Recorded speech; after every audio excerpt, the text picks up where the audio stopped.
Hey guys, how to activate Instagram account.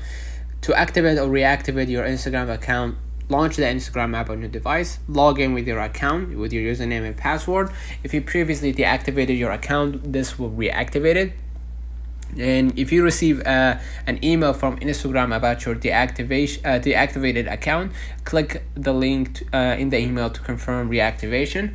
If prompted, verify your identity through the necessary steps like confirming a code sent to your email or phone. Once logged in, your account should be active again. If you encounter issues, make sure you're using the correct credentials and check your email for any alerts from Instagram. So let's know in the comments if this video helped you. Don't forget to like and subscribe, turn on the notification bell to receive every video we upload. Thank you for watching. See you in the next one.